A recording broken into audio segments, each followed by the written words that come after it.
Thank you so much, Mr. Krayden, to joining me on the Sami Parvez Show. It is always, sir, great to have you here. Well, very nice to be back, Sammy. Thank you for having me. My pleasure, sir. Thank you. So let's begin. U.S. presidential race. It was shocking for many folks. Like no one was predicting. Maybe few of them, like yourself, like Donald Trump will be the next president of the United States. But so how do you see, like, what I know, like you said that Trump would be the next president, but many folks others Yeah. said no, it won't be. So now how do you see it? Like, how what would be the consequences for Canada is Trump got elected as the president of the United States? Well, I guess twofold, really. Economically, I think this is great news for Canada because Trump is going to be following a fiscally conservative path. But nobody's mentioned, Sammy, the fact that one of the first things Joe Biden did when he became president on Inauguration Day, Yeah. he signed a bunch of executive orders. One of them was to shut down the Keystone XL pipeline, Hmm. which killed thousands of Canadian jobs and killed a great pipeline, and of course hugely impacted Canada's energy sector. In addition to all of those jobs that were going to be cut because of the construction, so this is huge news. I know Donald Trump is going to be re-engaging with Keystone because he was highly critical of that. He's a president who says drill baby drill. He's a president that says he wants to be energy independent again, and part of that will be Canadian oil. Hmm. He doesn't want to buy oil from sources that are suspect. He wants to buy Canadian oil. So this is great news for Canada. I'm not hearing anybody talk about this. It's Hmm. amazing. It's all, oh, we might be hit with more tariffs. Well, the tariffs the last time around with Trump were mainly on steel and they were reduced. And it's not really going to be a big deal. He's going after China with the tariffs. And it's amazing to me when I talk to Canadians and Americans, they don't realize that Canada is the United States' largest trading partner. Yeah. And it's not, sure as heck isn't Mexico and it's not China, it's Canada.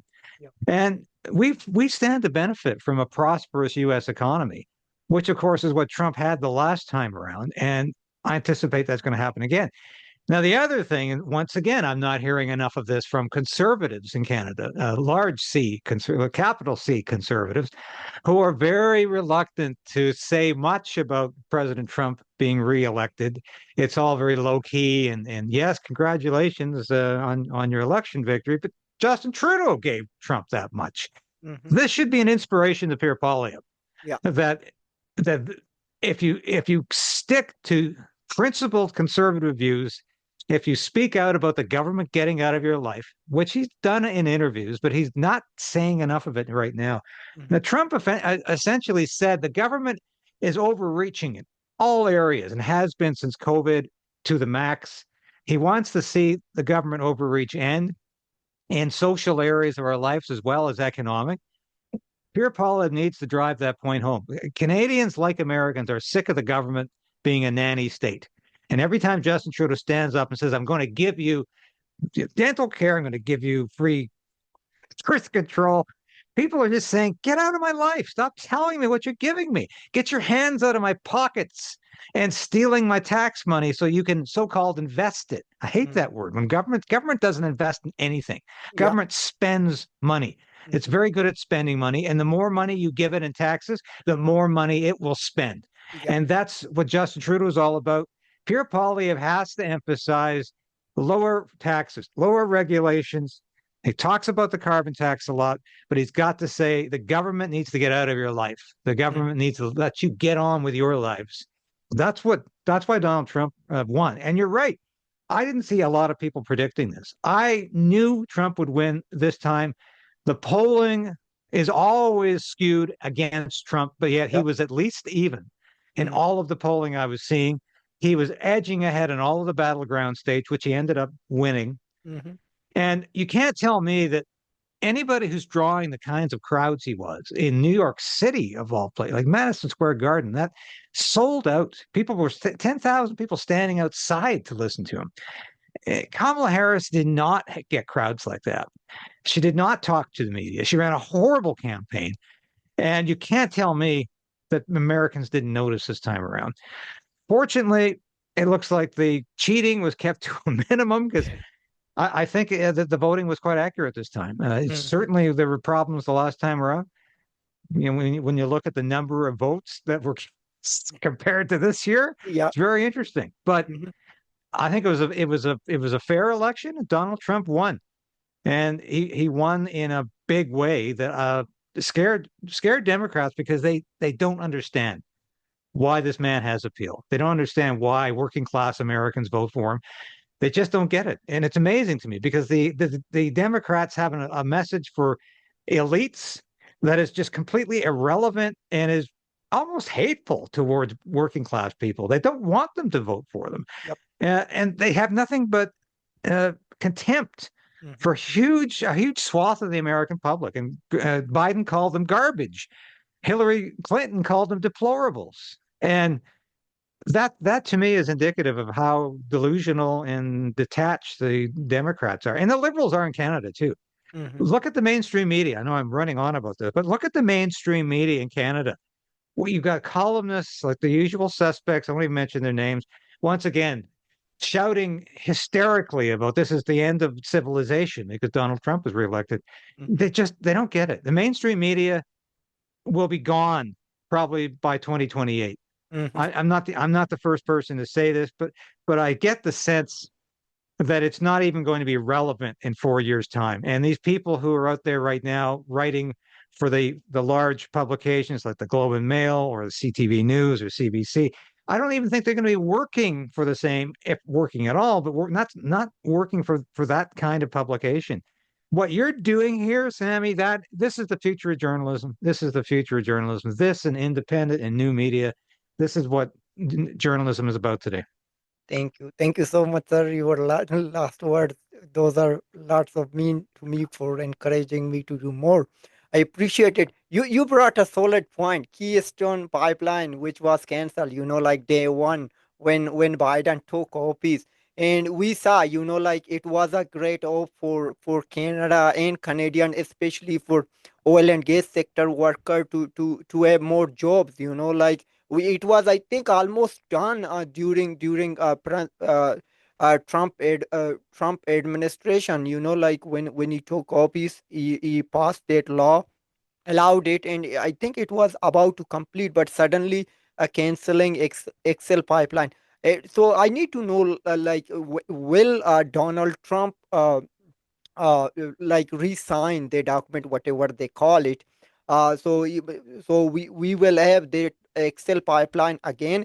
And so how do you see like EV, like those electrical vehicles, like so right now, I think you brought up that thing that Canada spent much more on Biden ridiculous policies for electrical vehicle. I think they signed up millions of dollars, like I think liberal government has spent. And what Biden is doing, like putting tariffs on China. And do you think uh, uh, Trump would cancel these all things, like for electrical vehicles?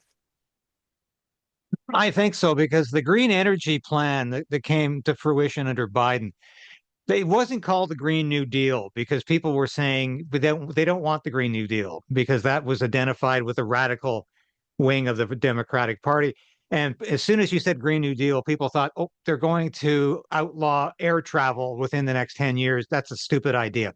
So they changed the vocabulary, and most of the Green New Deal material was included in the Inflation Reduction Act, which of course was a complete misnomer. It actually increased inflation because it spent trillions of dollars on Democratic pet projects, including green new energy deals. Now, I reported recently in the Post Millennial that only 40% of these green energy projects have been continued.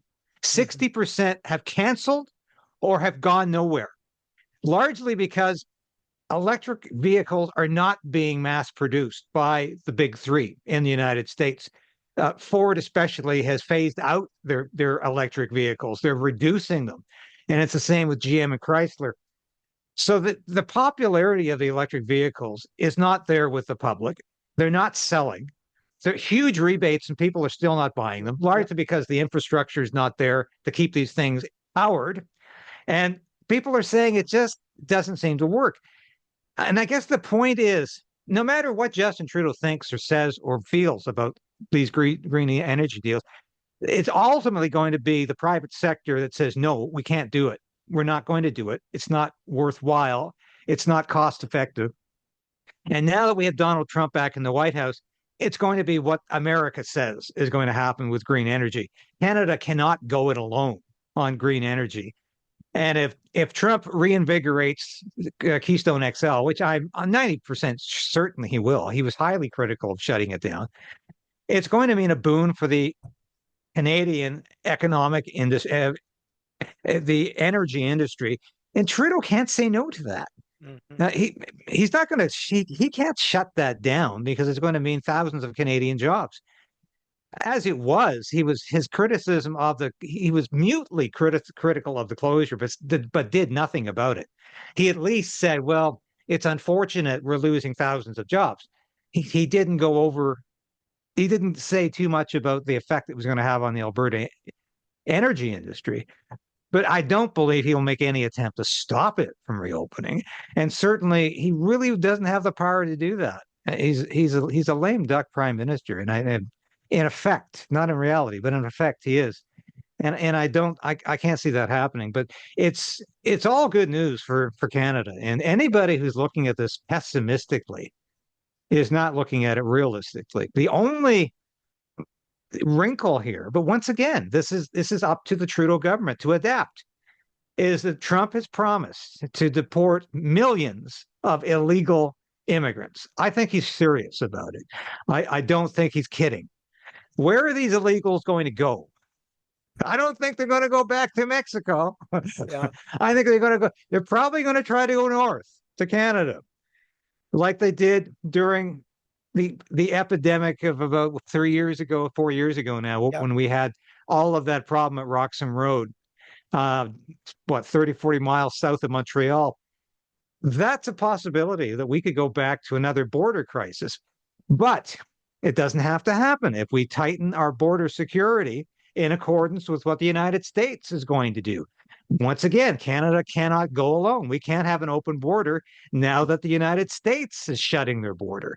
The impetus is on Canada and on whatever government is in control, conceivably January 2025. That's going to be still a Liberal government at that point.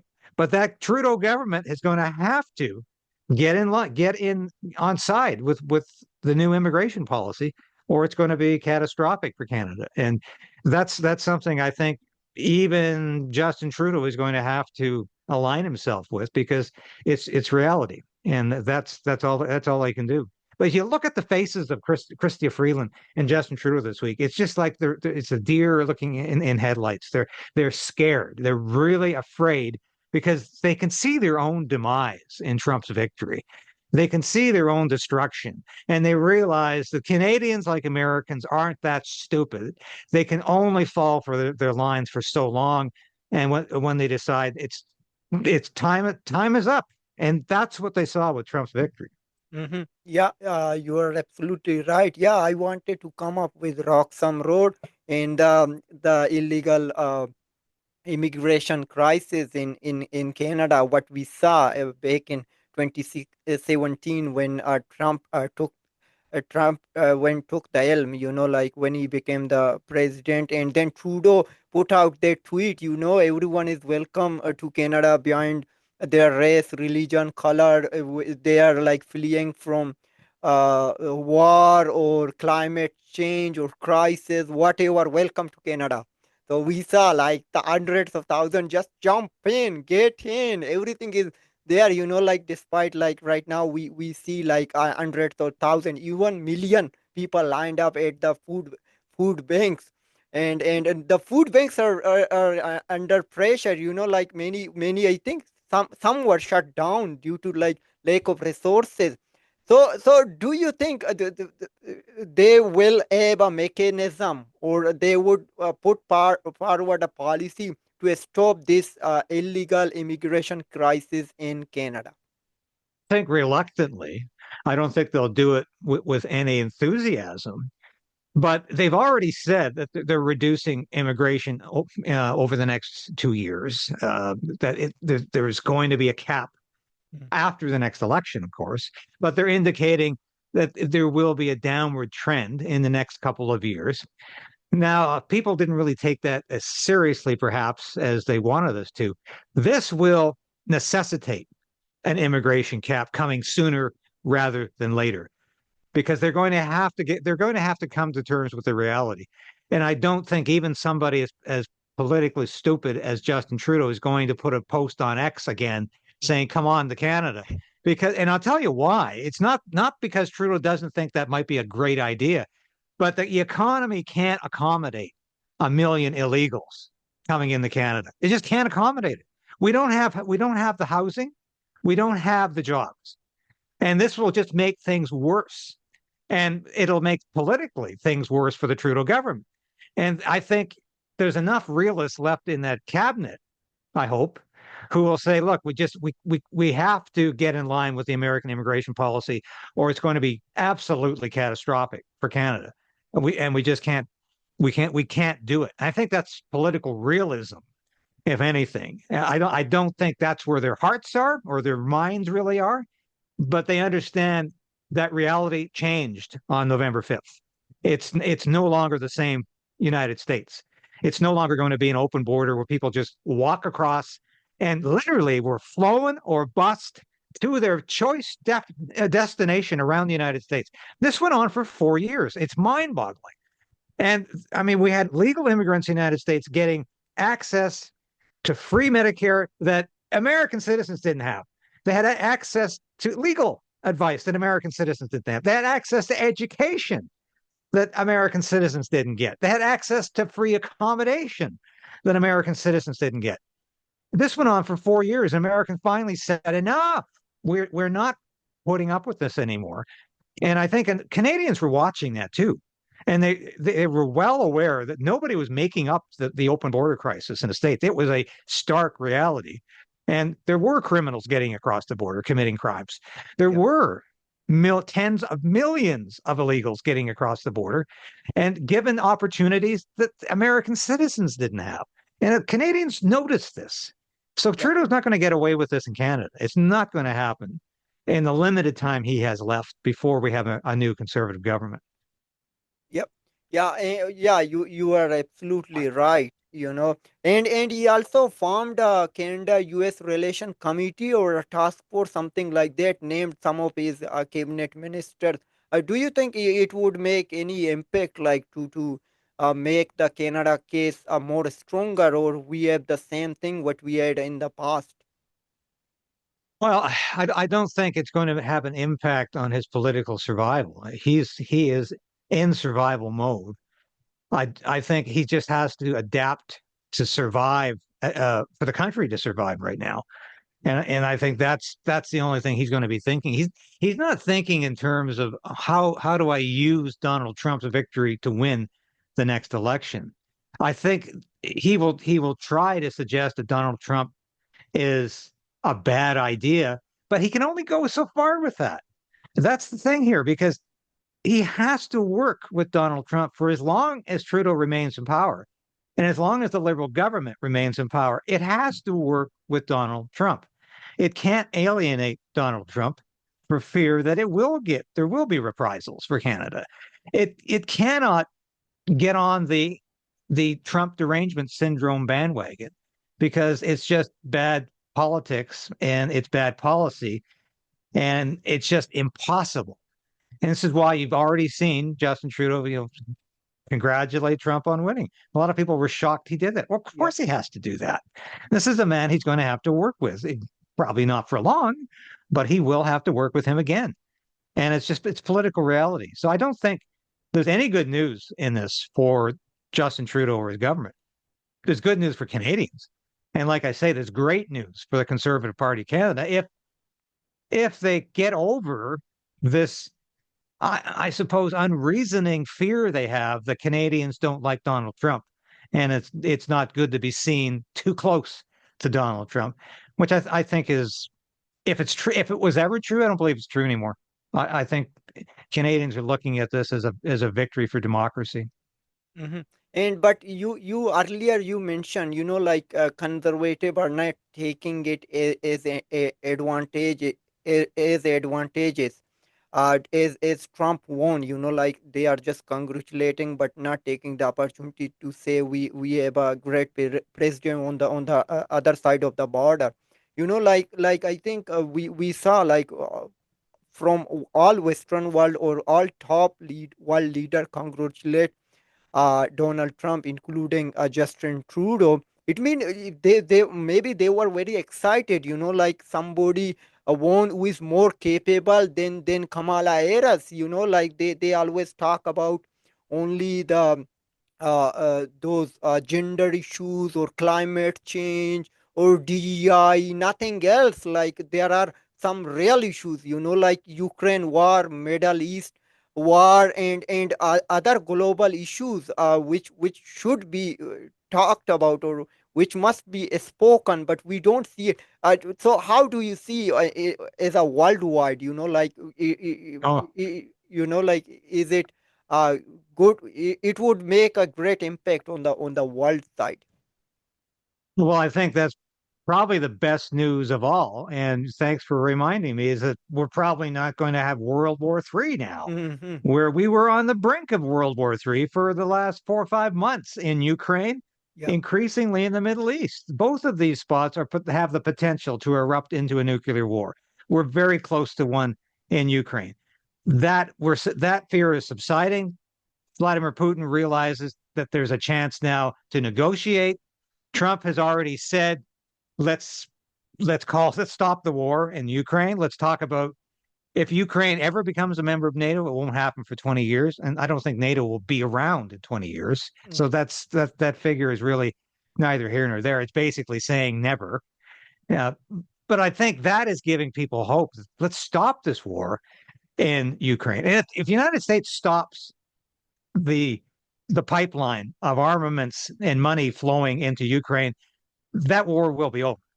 That's the only, Canada cannot backstop. And Chrystia Freeland the other day was talking about Canada coming to the fore now that the United States is considering stopping its military assistance to Ukraine. Canada can't fill the gap. We can't even support our own military. Our own military is so underfunded. It's so denuded of resources because we've given everything away, and we spent all of our money on Ukraine, not the Canadian military. That it is a disgrace what's happened to the Canadian Armed Forces, and Canada can't fill in the gap left by the United States. The United States is the only reason NATO still exists. It's the glue that keeps that organization together. It spends most of the money. It's the one with, it's got the armament. That's who's supplying most of the armaments. It's not France, it's not the UK, and certainly not Canada. Hmm. But if Donald Trump says the war is over, the war will be over. And Canada will say absolutely nothing about it. Justin Trudeau loves this war. He wants to keep it going till the end of time because it's a nice distraction for Justin Trudeau. And unfortunately, Pierre Poilievre feels the same way. I'll tell you who's got to get their mind in gear here over this is Poilievre, and the Conservatives have got to stop being in lockstep with the Liberals on Ukraine. The war is going to be over. It would have been over anyway within the next 6 months because Russia is on the verge of victory. But the war will be over because Donald Trump has committed to stopping the war. And I believe he's going to do the same thing in the Middle East. He's going to tell Israel, you need peace. You keep this up, you're risking your entire future as a state. You keep this war going. And he's going to cut off the military funding for Israel too. No more war there. Not going to invade Iran, not going to start another war there because he said stop the foreign wars. Hmm. So I think this is a boon for anybody who wants peace and prosperity.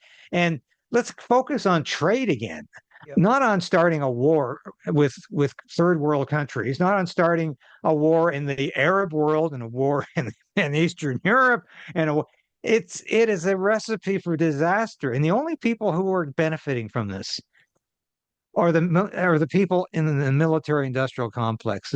This is Raytheon, McDonnell Douglas, Boeing, all of these firms that make armaments, and the people who own shares in them, Mhm. including a lot of congressmen, senators, and yes, MPs in Canada. Mhm. These are people who want the war to continue because they're making money off it. It is an atrocity. Yeah. Donald Trump wants the war to end. I think we're going to see the war end pretty darn fast. Yeah, thank you. But why liberal government is more eager to pouring more money in Ukraine war, in the Middle East, especially funding to Israel and the other side like Palestine or those other organization what are called like first aid, like giving aid to those organization, like to support Palestinian people, but why it is not funding to Canadian military? Well, Trudeau has no love for the military, but he has always viewed the war in Ukraine as a political distraction. It keeps people not looking at bad domestic policy. It keeps people from looking at the Liberal government too closely. If he's up there talking about this war is a war about freedom, and of course, it's not about a war of freedom. Ukraine is a corrupt country. Mm-hmm. Zelensky did not stand for re-election. He's a dictator. It's not about freedom at all. This is about political reality in Eastern Europe. Ukraine cannot be a member of NATO, and it should not be a member of NATO. There needs to be peace because Ukrainians have died in the hundreds of thousands in this war. And it's true, doesn't give a damn about that. He doesn't care how many Ukrainians have died. And the people who want this war to continue will tell you it's a great war because we're not dying. Yeah. Ukrainians are dying for us, and Mm. Russians are dying. Yeah. So it's a great war. And we're making money off of it. This is just so immoral. This is such abject hypocrisy, Mm-hmm. but it's clearly political for Justin Trudeau, and if he can make some political hay off of this as he's done, it's it keeps Canadians not being focused on the horrible mess he's made of this country. Mm-hmm. And I think it's so nice to hear some common sense about this because he's using, of course, the Russian disinformation threat, and that the Russians under every bed, Russian spies and agents are everywhere in Canada.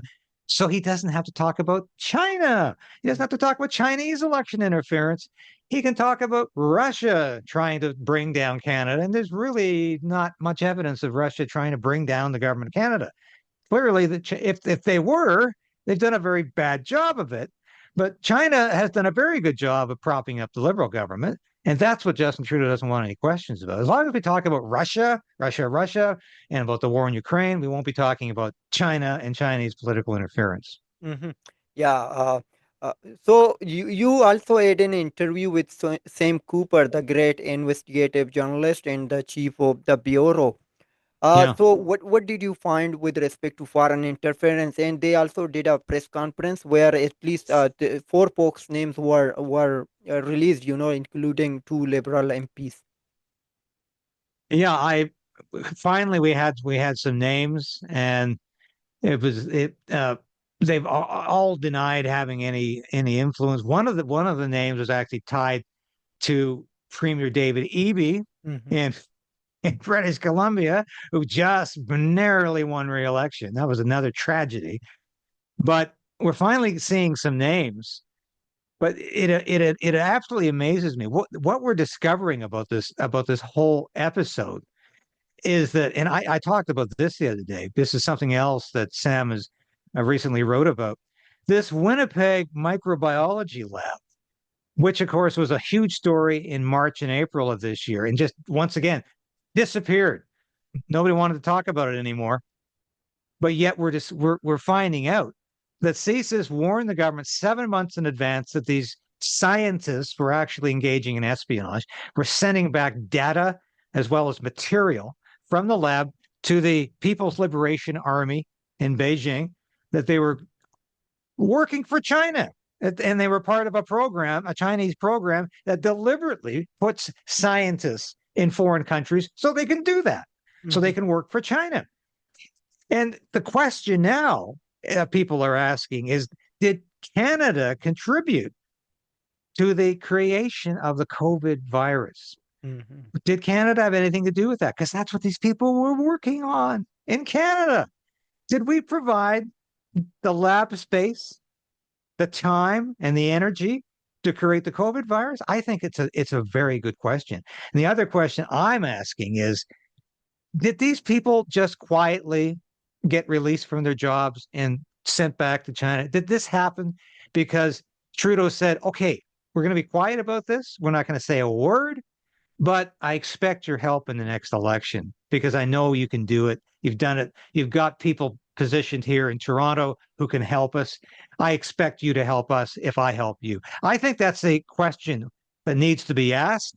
I don't think we're going to get an answer, but was there a quid pro quo in this whole relationship with these two Chinese scientists getting sent home with no repercussions at all? Did the Trudeau government benefit in some way from this? I think they did. I think they did. And in this, we have yet to discover how corrupt this whole episode was.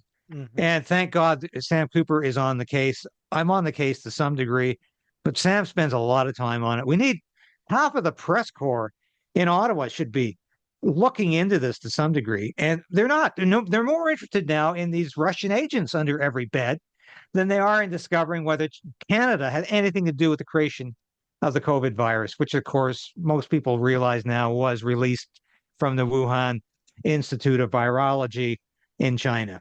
But did it initially, was the work initially done in Canada? That's the question that it needs to be asked now. Yeah, you are absolutely right, and we appreciate Sam Cooper and you and all those are trying to discover this, this foreign interference and other issues too. And like they did a press conference, only Brian Busiphone asked one question, then there were no other question, like complete press gallery was silent on this issue. So I need to ask you, like, is our mainstream media being controlled by a state? Well, the irony for me is that we've got, we had Chris Alexander, the former immigration minister, basically defame somebody who I've known for 25, 30 years, David Pugliese, who was a defense writer. And he's been a damn good defense writer for many years. I always agree with everything David Pugliese writes, but he will write about any corruption in the Canadian military, whether it's coming from the conservatives or the liberals or from the back door. He is a defense reporter, and he was accused of being a Russian agent at the Security Committee. Not a single person on that committee has expressed any defense of Pugliese. Nobody expressed any suspicions that this might be disinformation itself. But it amazes me is that the mainstream media wants to talk about Russian disinformation and wants to talk about all of these things, but doesn't want to talk about China. And it doesn't want to talk about the fact that it is being subsidized by the Trudeau government. So, how can you trust the mainstream media when it's being subsidized by the Canadian government? Hmm. It's one thing to say, oh, this reporter was being paid by the Russian government, so you can't trust him. He's producing work that is in accordance with Russian policy. What about all of those journalists who are bought and paid for by the Trudeau government? Are they not being paid for by a government to print the news that that government wants to hear, to broadcast the news that the Liberal government wants to hear? Is that not a conflict of interest? Is that not disinformation? When you've got all of these journalists working for the Liberal government, essentially, not just at CBC, but all of the mainstream media is receiving subsidies from this government. And it's only the new media and independent media that aren't getting it. Hmm. And that to me suggests we have a huge problem with our mainstream media, which I say probably won't be here in 4 years. If you look back 4 years from now, if you look at what was reality in 2020, the mainstream media was still fairly viable. You could still find like the National Post or the Globe and Mail at your corner store. You can't anymore. And if you do, they're like 5 to 6 pages in length. And they're not doing well on the internet either. And none of these gimmicks that Trudeau has sold, is subsidy or any of these censorship laws that are geared to help the mainstream media, are working, because the public is leaving the mainstream media en masse in droves, and they're not getting their news there anymore. So in 4 years, are we going to have a mainstream media? Certainly not in any form that it exists today. It will be completely denuded from with resources. And if you look at it today, it's certainly in a much weaker position than it was even 2 years ago. Mhm. Okay. Thank you so much, David. I know like you are busy. Despite that, giving me time, and it is always a pleasure to discussing with you. We have more to talk, but hopefully in the coming weeks we have you again, and we will talk about these all things. You bet. I'll come back anytime, and let's do it again next week. Yeah, sure, sir. Thank you so much, sir. Okay. Thank you, Yeah, Sammy, and see you my again pleasure. soon. Yeah, see you. Thank you. Bye.